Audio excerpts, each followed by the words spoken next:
Okay, welcome to the fan show after Chelsea beat Tottenham 1-0 at Stamford Bridge. Yet another beating at Stamford Bridge. Should have been more. Just done my instant match reaction. If you saw it, you'll see I'm pretty angry, a lot angrier than I thought I'd be. A lot because of the performance on the pitch, but also because Ange Postecoglou cupped his ears at the Spurs fans. Mate, you don't have the collateral to do that.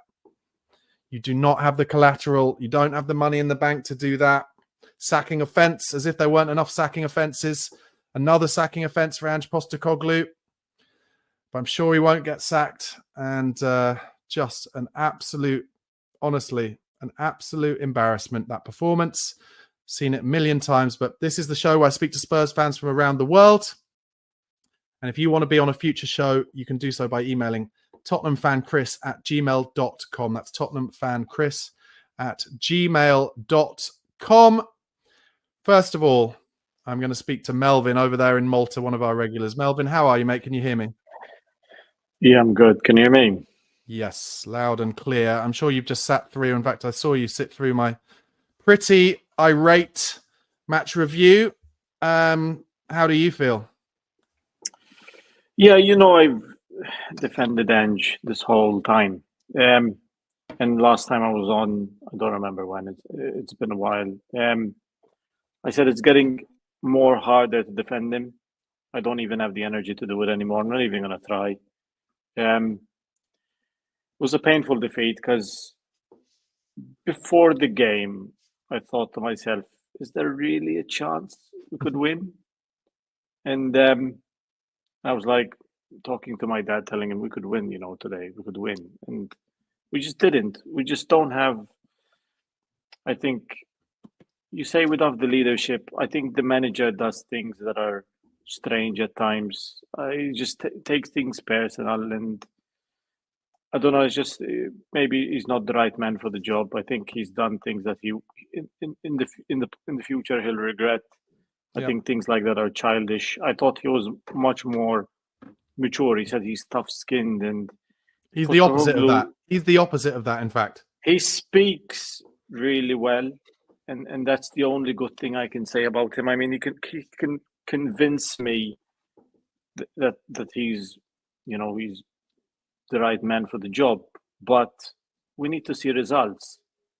And why not try to go for a draw today? And he's stubborn. He says it's not my way. It's not what I'm about. But we're 16th or 17th, and or whatever position we're in. Because I don't look at the table anymore. I haven't looked at the table this season. It's the performance. I felt we tried to match them for physicality, but in moments we couldn't. Madison, he tries, but I just think he's not the quality player we need in the middle. I know I scapegoat Madison a lot because I find him frustrating as a player because I think you have the quality in you to do something. Heung-min Son, I find myself saying he's finished, and at the same time thinking maybe if a different manager comes in, he'll find a way to get more out of him. So there's both sides to that coin, but I do think Son is finished. But Melvin, at the same time, I still think he's worth keeping just in case there's still something there with a different manager. Melvin, I've asked this question of you before, but I've got to ask, just because the more and more I see of this and the more I see of them jogging around, I don't think they believe in it anymore at all. What do you think? I don't know what he's asking them to do anymore, because our goals this season have been playing high up the pitch, winning the ball in the opposition half, and literally like running, beating them with pace, power, strength, energy, using 5 subs in the second half because they're exhausted. That's where our victories came from. Quick attacking football. And we've not seen it since November. Yep. Either there's this fear within the players of getting injured again, or I don't know what's wrong with them, to be honest. But they're not doing... We haven't seen Ange ball in a long time. I don't know what's going on. Postecoglou says things in the media and in the press conference where it makes sense. Well, I listen to his press conference sometimes twice because there's messages that he says, and he's quite good at speaking. But again, we need it to happen on the pitch, and it just doesn't. Time and time again, it just doesn't. Is there a chance? I'm just desperately trying to find something here, but is there a chance that these players are purposely playing 10 to 15% less in the Premier League because they're like, we're only going to try our absolute hardest in the Europa League? I'm not sure. Potentially, but I don't think it's the case unless somehow against Frankfurt we score 4 in like the first half and we absolutely blow them away. Yeah. And it's one of those, I don't think so. I just don't. I'm not defending Ange anymore. I'm not Ange out. I'm just not that kind of fan. I just support my team, and whatever happens, whatever the club decides to do, I never wanted Conte sacked. I never wanted Jose Mourinho sacked. I'm not that kind of fan. And now all of a sudden, I would bite your hand off to have both of those managers back, either of them. To be honest with you, I'd even take Nuno back. At this point. Listen. I actually feel I'm usually exactly like you, but I find myself whilst watching this dross wanting to feel something again, and I don't feel anything when I watch these because I feel like they're just jogging about. Like I said so many times, I don't want to repeat myself, but it's like I feel like anything right now would feel different if someone came in and enabled them to just sprint about. Do you remember when Harry Redknapp came in, right? Years ago, and I'm not suggesting Harry Redknapp should come in now because Harry Redknapp, and nobody mentions this because there are a few people in the comments saying, oh, Harry Redknapp could come in. People forget he was the king of the jungle. He was on I'm a Celebrity, Get Me Out of Here. We cannot have our manager being somebody who won a reality show. But when he came in, he just said, oh, we've got players who just don't run about. He told Pavlyuchenko, run about. We need someone to come in and just tell them to fucking run. Why don't they run? They don't sprint. Barnaby, I loved Harry Redknapp, when I was so gutted when he got sacked because he came in at the club and literally we played incredible football. We had great players, to be fair. And recently he did like a little video where he compared our lineup today to back then and literally picked every single player that he had, apart from Dawson, and then he took him back. But that's a separate issue. Yeah. Today with the performances, I was, not really pleased with anyone and not really disappointed with anyone. I just think as a collective, we're not there. We don't play as a unit. We're not difficult. We make it easy for the opposition to score at times. We don't make it difficult for them to score. The goals we give them are gifted. And in the second half, when it started, the first half, I thought we were growing into the game and thought when the second half started, I said to my dad, let's hope we don't concede within the first 10 minutes or the first 5 minutes. Yeah, I don't remember the exact moment, which we did. Yeah. Melvin, I'm just going to ask you one more question before I let you go. What do you feel about that moment where he cupped his hand to the Spurs fans? Yeah, like you said, he has no right. I mean, I know we're in a mess, but this guy should be a leader, should be mature, should be intelligent enough to know that when in Italy there's like sayings and stuff like that. When the fans they can like sense the blood when it's like that moment when it's done. Yeah. And it just feels now it's done. You don't do that to the fans. I don't think you do that to the fans. The fans are the core, the heart, the beating heart of the football club. I mean, the football club would die without us. And Tottenham fans are patient, and I'm patient, and I know you're patient as well because I've been following you for a long time. I've heard you, for years on YouTube and stuff like that. So Tottenham fans are patient, but to disrespect your own fans is not acceptable. It's just disrespect. I know we disrespect him, but he's up for criticism. He's there to be judged. He's been paid about £4 million a year. Yeah, and he's been telling us, listen, he told us he enjoys this moment. Remember this. He told us, I enjoy the moment when they question me and stuff like that. And he told us this in the video that he did. Expect more consistency he told us this in August. And we've been consistently shit.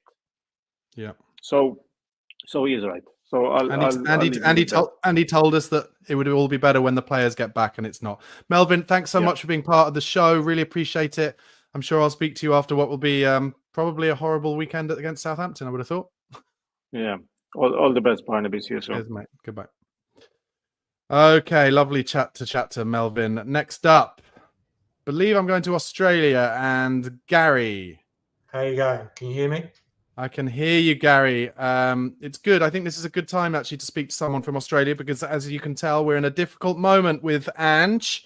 I wonder if you can give us, find us some positivity and tell us that something miraculous is going to happen, Gary. I wish I could, but I don't. I'm just, I'm English, but I'm in Australia. But I'm just sick of losing to Chelsea. You know, like we haven't beaten them in 40 games. Like one win in 40 games, going back like 30 odd years. It's just like, at no point I had to wake up at 10 to 6 this morning to watch it live. At no point did I feel confident at all. It was just like, at best, I really did think that we might get a draw, but it's just like, this guy, it's just like what you said earlier. It's just, he's in above his head. He just doesn't know. He's a good manager at a certain level, but this level is just too much for him. And Gary, obviously, you know, despite you being English, but in Australia, do you feel, because what I feel, and I try to be really careful, but I do feel like there is obviously a very Australia-based defensiveness about Ange Postecoglou. And I get why, you know, the first manager to ever manage in the Premier League, and they want it to work for him. And I get that. And I will say again, for the umpteenth time, I would love it to work for him and for him to shove it all down our throats by winning the Europa League. But is there any kind of groundswell of change amongst the Australian Spurs fans that maybe Ange might be above his head? Not really. When I'm here going to work, most people are Angeing. Most people love the fact that he's the manager. You know, like big deal for him over there. I argue constantly with people saying, look, the guy, yes, he's Australian. It's good for here. You know, it's good for the country. It's good for the morale. But it's just like he's just not got it. But yeah, you're right. There is a definite positive Ange vibe over here. There is. How did they defend it then? How do they defend it now that it's not about the injuries? Because obviously there was the defense before. Like I don't really know. I'm struggling to find a defense for what we're being forced to watch, to be honest. There isn't one, but there always is with everybody else. There's the injuries, decisions. Oh, it's his first time in the Premier League. You know, he'll get it. Once he gets his players back, they'll start to get good. Well, we kind of had our players back tonight, but it just still wasn't there. And so just the it annoys me. He just stands there on the side of the pitch, and he just doesn't. It's like he just stands there with his hands in his pockets, and the players look at him. It's just like, well, he must think that we're doing okay because he doesn't say anything. So I don't know. I have no defense for him, but and I've never really been Ange out, but I've struggled to just say, just give him a chance. Just let me see what he's going to do if he's got a full strength team. But you know, I can't. I don't. I'm just tired of it, especially against Chelsea. Chelsea's just my hatred. I just can't stand losing to them. Of course. And Gary, no offense, but I feel like you're probably of a similar vintage to me age-wise, and so I've seen a lot of Spurs. Where do you, if you take Ange out of the situation, and obviously the extreme lack of confidence going through that team and the tactical naivety, where do you think, kind of talent-wise and potential-wise, this squad is? Could you put this alongside the squad that Maurizio Pochettino inherited in terms of it being quite youthful and young, but we haven't seen the best of it yet? Or do you think it's way behind that, as an example? It's not way behind, but it is behind, I do think that with a different manager, there's many managers out there that could get better performance out of this squad of players. But I don't think people say, we've got the players. I don't actually think we do. We're not. In my opinion, we're not as good as we think as people say that we are. We're not. We're not terrible. We're better than what we should be in the league, but we're just not. We've definitely got a few players missing, definitely. Okay, listen, Gary, lovely to talk to you, mate. Please do call in again and let's talk after what will hopefully be a better result in the future. Wow, so too. I'm not. I don't want to be. I don't want to sound like negative, but I'm not confident against Frankfurt. I'm just not. I just don't trust him. I don't know. I agree. Okay, Gary. Thanks a lot, mate. Cheers. Bye bye. Thanks, Barnaby. Cheers. Thanks. And just this comment here is another Aussie. As an Aussie, Mark says, I'm sick of this shit. The sooner he leaves, the better. The players are not performing. Okay, so I asked Gary if there was any kind of groundswell. So it's not 100%. Let's go to another regular and to Noel in Ireland. Noel, thank you so much for coming on again. Good to see you recline. Good to see you reclining comfortably in your living room. But what did you make of that performance, mate? I don't know what I don't know what to say, Barnaby. I'm absolutely I don't know. It's absolutely terrible. I think Melvin said a lot of what I would like to say, but what really disappointed me was I thought that we were growing. We were getting a chasing in the first half, and how we didn't concede earlier on was beyond me. But we got to half time. I thought we'd grow into the game. Perform better in the second half. And exactly like Melbourne, I thought, we'll keep it tight for the first 10, 15 minutes. Don't concede. I think we conceded within 5 minutes. Yeah. And then an offside decision. And I can't for the life of me figure out why VAR took 5 minutes to disallow it. I mean, my God, that was absolutely shocking. You could see clearly that, the guy was offside. But anyway, I thought that actually might inspire us, to go and do something. I think Sarr was a wee bit unlucky. He did make a genuine attempt to go for the ball. And, I thought at this stage we were back in it. Like my prediction was predicted with Chris. It was on with Chris on Sunday. Mm-hmm. And my prediction was 1-1 or 1-1. And I thought we might do it. But, we were just too timid. Again, as a common thread all season, we've been horsed out of it by more physical teams. Chelsea were more physical, and the real disappointing thing for me was the referee or the linesman put up the board for 12 minutes. 12 minutes can win you any game, and it just petered out. And there was no real intensity, there was one or two occasions, that was unlucky with Son. He didn't get the proper contact, but we didn't make the Chelsea keeper work. And they just killed the game, and so that was the disappointing thing for me, was lack of intensity, lack of something seriously wrong there. Yeah. And I think you're right, actually. They're not playing for him. At the start of the game, actually, I was talking to a friend of mine actually today, he's a great Spurs fan, and he rang me before the game and he saw the lineup, and bar Kulusevski, this is the strongest team we can put out. We can debate the midfield. But did we do anything really? Did we make any real chances? And Chelsea weren't world beaters by any means, but the way that when we got the ball in the first half, especially, we got the ball deep into Chelsea territory, we lost it too easily. And pardon me, and next thing Chelsea were in our box. The speed that they broke at, it was incredible. And the Ange ball, the game that is supposed to be this high pressing game. We were hanging on. We were defending deep. We were the team that was trying to break. So I don't know. I'm not even sure that it was their speed of attack. It was just one pass every time. Well, they had to play with one pass through the middle of us, and then they were straight at us. I need to ask you, Noel, specifically about that kind of very reactive moment from Ange Postecoglou cupping his ear towards the fans when he thought that Spurs had scored from Sarr from the substitute, and then it gets VAR. So he couldn't have done anything that made himself look more stupid in the first place, because he's reacting too much. He's supposed to be the leader and the manager and to have the most respect for our fans out of anyone. Yeah. And then secondly, to make yourself look almost like the most Tottenham thing ever to do that, and then it be disallowed for VAR. How do you feel on kind of a moral level towards that? What I think was a very childish decision for him. I think it's childish, and it doesn't show him in a very good light, and to me, he's too passive anyway. He stands there, he doesn't consult with his coaches, he doesn't do anything, he stands there and lets the thing happen. There's no real, I don't think there's any real leadership from him. There's no leaders on the pitch, and there's certainly no leadership from him. A few weeks ago, I would certainly have been Ange in. And now I can't see bar a miracle, and I can't see the way they played. How are we going to score goals against Frankfurt? Where are we going to get the goals? You actually said it yourself, that Solanke, he must have ran about, I don't know, many kilometers or miles or whatever it is these days, for nothing, and his pressing and everything. He never got the ball. He's a bloody good player, but, give him the chances. We don't make any chances for the strikers. Midfield is anonymous. Back four, Van der Ven. Okay, I can't really pick anybody out. Pardon me, I can't really. Even Vicario in the first, 15, 20 minutes was nervous. He was terrible.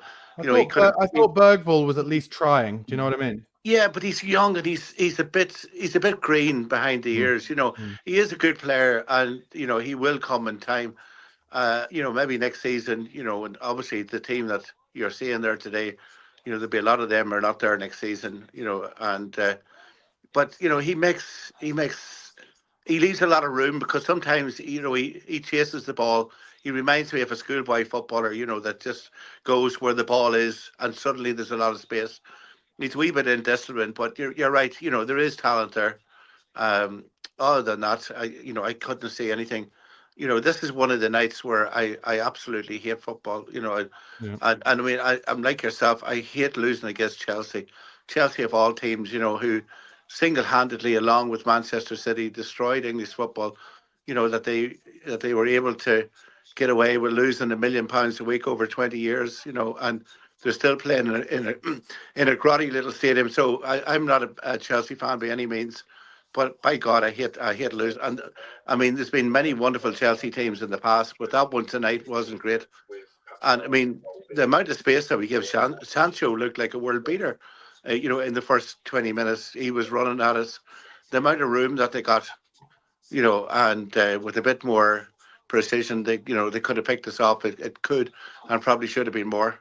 So I really don't know. I'm exasperated, to say the least, to say the very least. And I saw your after-match reaction, and I can tell when you're not happy. So I'm not happy either. So I don't know where we're going.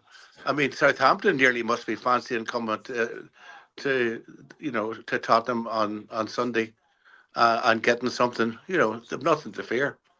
Is there any world in which Ange doesn't survive even getting to the Eintracht Frankfurt game? From now, after tonight? Yeah. I don't think he. What if he were to lose against Southampton at the weekend? Oh, I still don't think he would. I still don't think he would be. I think the Frankfurt match, I don't think you'll see anything happening until, but what is the point? I mean, even if we go out against Frankfurt, what have we got? 6-7 matches left? Would anybody come in at this stage? Who would you get? No, but I'll tell you this though. Ipswich won yesterday. Yeah. How bad could it get? Yeah, but I mean, how we're not going to get. I mean, surely we're still how many points above? I mean, they're 12 points above Ipswich. So it's not going to get much. But we have 8 matches left, and if you look at the matches we have left, would we win 4 of them? I absolutely doubt it. I mean, would we get 45 points for the season? Listen, I've got to break in because amazingly, they brought Ange. I'm pretty sure, unless I'm going mental, I'm pretty sure they'd already done an interview with Ange Postecoglou, and Sky have now brought him back out. I don't know if they're just showing something from later in the interview, but Ange Postecoglou is now having a row with the Sky reporter, where Ange Postecoglou is talking about, the disallowed goal for Sarr and how it wasn't clear and obvious, and he's really fighting it. I mean, and now hold on 1 second. He's being asked about the cupping of the ear.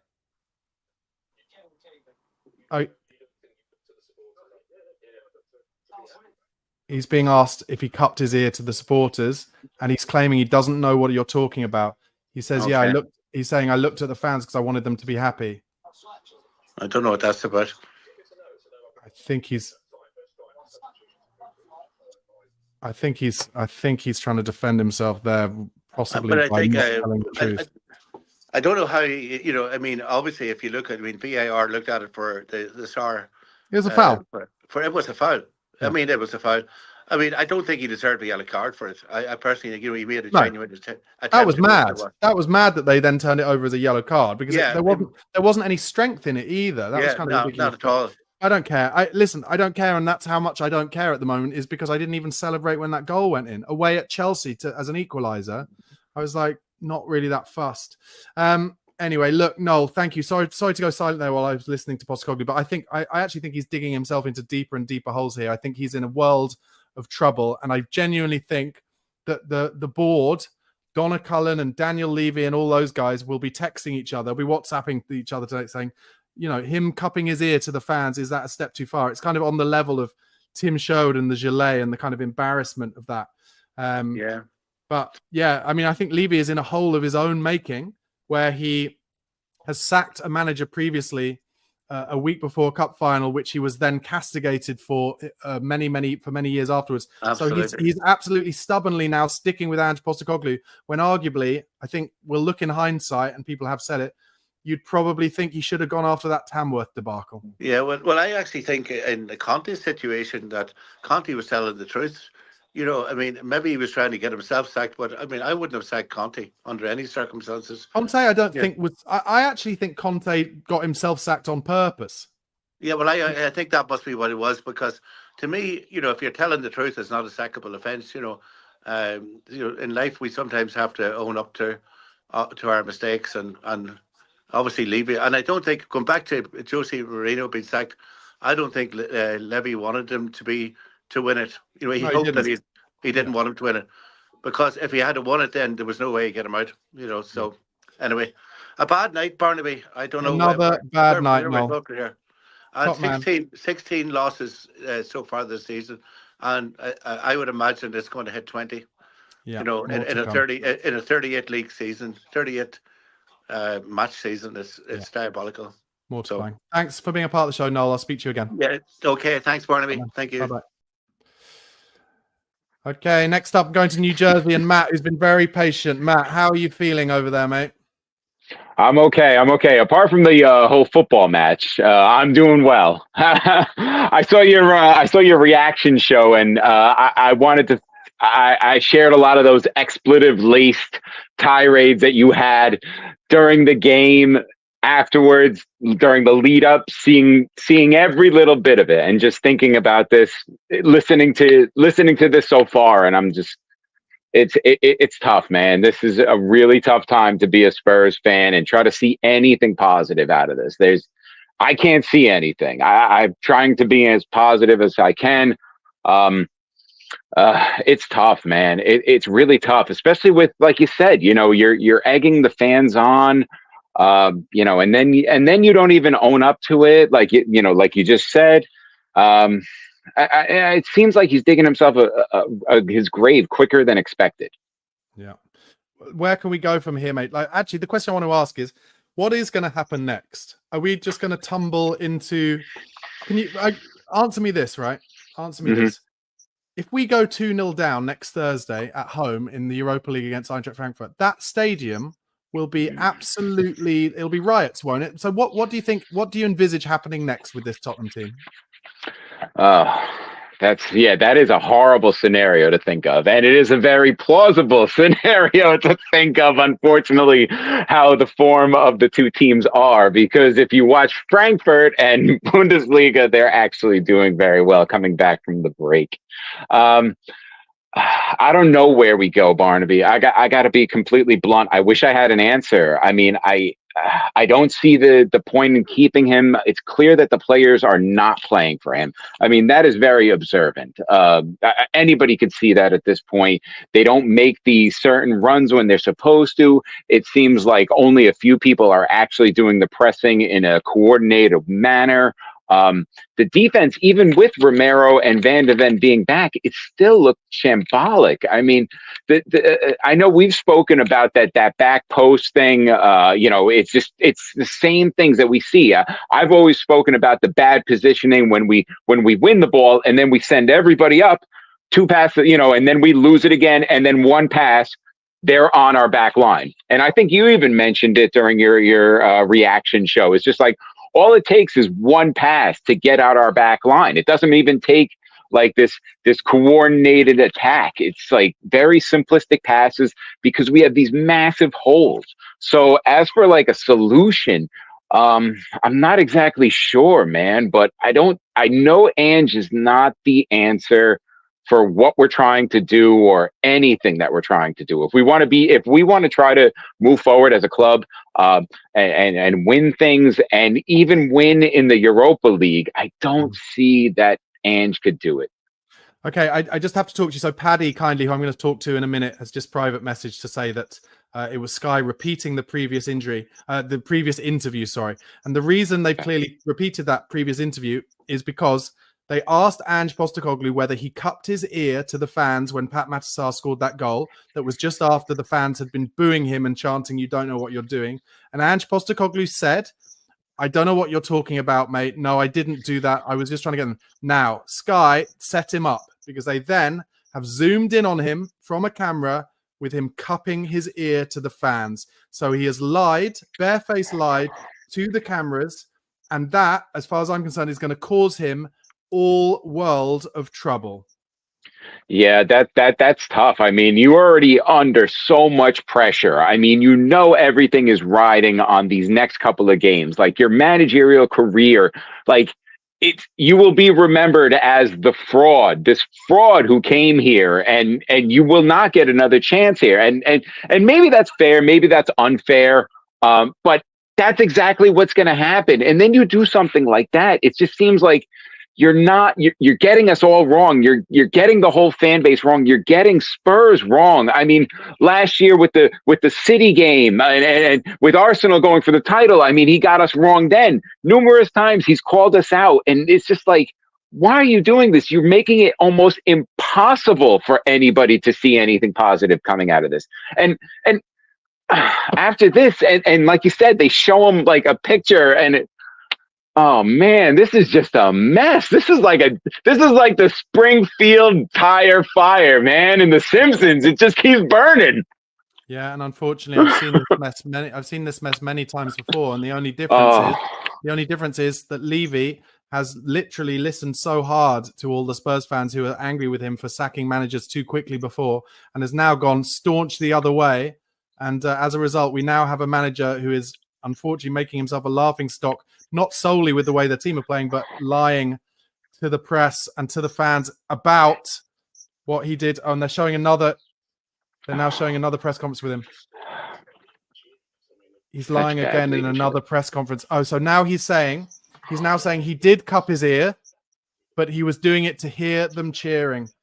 Oh my God, this is like when you've been asked by your mum whether you did your homework, and he's doing it in front of the video cameras. And Sky have got their narrative now, and they are trying to hound him out. I think he might go tonight. God. I think he might go tonight. Matt, anyway, listen, I've only got 5 minutes left. I've got to go, but thank you so much for being a part of the show. Let's talk again after the next one. Cheers, mate. You take care of yourself. Top man, thanks. Bye-bye. Okay, and finally in today's show, Paddy has been incredibly patient. Breaking news at the moment, Ange is having an absolute meltdown. Paddy, how do you feel about it? I'm just watching it. It's I think he has to. I think he has to be going, like, because they're repeating this. He's lying. He's continuing to lie. Now they have James Maddison's on. Yeah. It just looks. It's just, I don't know, Spurs. We just have. I don't know how we get ourselves into such a mess again and again and again. We just never seem to learn. The team was toothless. There's no plan. That, like, Fulham, no shots on target. Yeah. Again tonight until the last 5 minutes. It's just, I don't know, when Ange came in, it was supposed to be 20, 30 shots a game. You know, we attack. And since Chelsea in October or whatever, the year before last, it's just not the same team. Paddy, answer me this difficult question, but I'm putting you in Daniel Levy's shoes tonight. You're on WhatsApp with your fellow board members. You see what's going on in real time. What do you do next? What would you do next? I think he has to go. I think they have to look for a bounce. I don't know about Mason coming in, but I don't think we've many options. I just can't see it improving. It just looks, it's getting toxic. It's back to the way it was with Nuno. Fans aren't playing for him. I think he's going to have to make a call on it. I think he's just going to have to let him go. What do you think? Well, I actually feel like this particular incident with the cupping of his ear and then lying about it lying about it again. And the main part of it being about against his own fans is it's bringing the club into disrepute. I'm sorry, it's strong words. Four times. It's true. It's 4 times he's done that. He's rowed with his own fans. Yeah. But this is like, for me, I don't know, maybe it's because I'm wound up by the game as well, but it's a particularly bad look for him to be barefaced lying to the press when they have you cut and dried. It's like Trumpian behavior. And also, I can't think of any examples of other Premier League managers in the past who have done something similar. Listen, what he should have done, what he had to do, and he's under too much pressure, though he didn't. He gets asked about it. And he says, yeah, look, it was in the moment. They'd just been booing me. Sorry, I fucked up. I shouldn't have done. But instead, he's lied, hoping that they don't have a camera of him. Then he's had to go back on his lie and say, oh, well, actually, yeah, I did cut my ear, and it was because I wanted to hear them celebrating. Mate, we're not fucking idiots. We are not. But it's sort of like the issue he had when he was with the Australian youth team. And he had a meltdown there as well when he was getting criticised.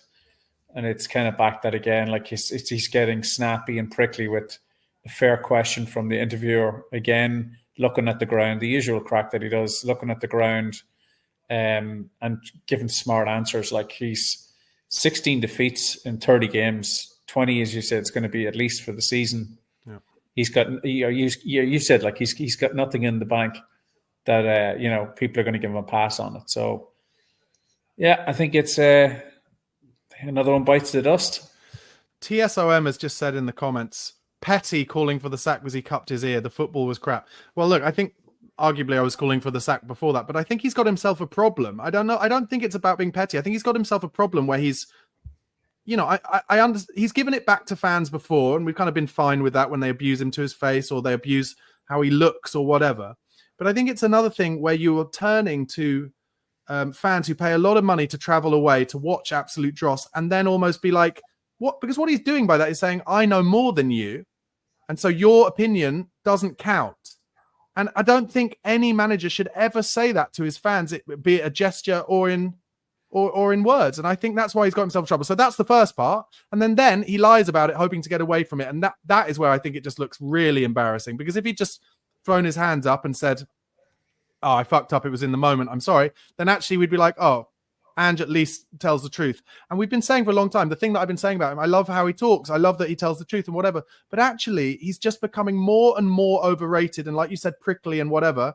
And I think finally, and I'm sorry, I'm ranting, but finally, the players will see all this. The players will see all this. And if they hadn't gone already, they've gone now because they're just like, oh, mate, you can't. It's like not being able to handle his beer or something. He's gone completely mad.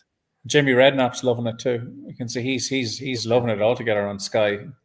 So, it's I think it looks like he's lost. It looks like he's lost the players, to be honest, at this stage. I don't think they're not running for him. They're not pressing like they were. Yep. Like Solanke's not getting any chances at all into the box. It's terrible stuff. So. Listen, Paddy, thanks so much for being so patient and for being a part of the show. Hopefully I can talk to you after a better result, but not hopeful, but thanks a lot. Have a good night. Take care. And you, mate. Bye-bye. Okay, guys, that is the end of the fan show. If you would like to appear on a future episode, please email Chris at tottenhamfanchris@gmail.com. That's tottenhamfanchris@gmail.com. It's very important to us that this channel gives everyone a voice, particularly from people around the world. So wherever you're from, please do get in touch.